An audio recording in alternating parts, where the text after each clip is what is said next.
Well, in this week's Cardiology Countdown, we have more information on the safety of eplerenone in high-risk patients with heart failure. Also, a fascinating study called Pontiac looking at use of natriuretic peptides for risk stratification and targeting treatment in diabetes. And finally, the Look Ahead trial is published and just presented at the ADA. So to start out with, we have a follow-up analysis of the issue with spironolactone and eplerenone, that is the fear of hyperkalemia. And so from the Emphasis HF trial, they had pre-specified some high-risk groups, those with lower eGFR, elderly patients and patients with diabetes, and looked at the risk of hyperkalemia with a K greater than 5.5 or greater than 6 or requiring hospitalization, and then also at the overall clinical benefit. And they found in these high-risk groups a higher rate of getting the potassium above 5.5, but below 6, so no increase in hyperkalemia with a K above 6, in fact numerically lower in many of these high-risk groups. But a persistent benefit in terms of the primary endpoint of death or heart failure hospitalization. And so really reassuring information on the safety of using aldosterone blockade in heart failure, and this was a group with class 2 heart failure, that should hopefully open the door to further treatment. Next up, we have another paper in JACC, a fascinating trial called Pontiac that used NTpro-BNP for risk stratification of outpatient diabetics seen in the clinic.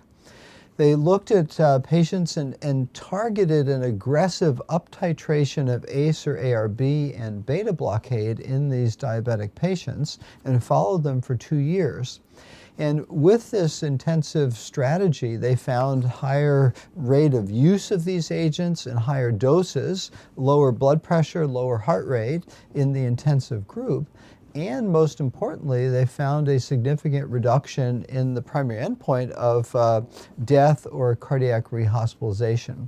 Now, this is a modest-sized trial of just 300 patients, but I think a wonderful expansion of this notion of targeted therapy using biomarkers. And the number one pick this week is the final publication of the primary results of the Look Ahead trial. Now, this was a study of intensive lifestyle intervention in diabetic patients who were overweight or obese, looking at clinical outcomes. We had already seen that the intensive lifestyle intervention focused on calorie reduction and greater exercise did in fact reduce weight. At 1 year it was 8.5% versus just 0.7% in the standard care.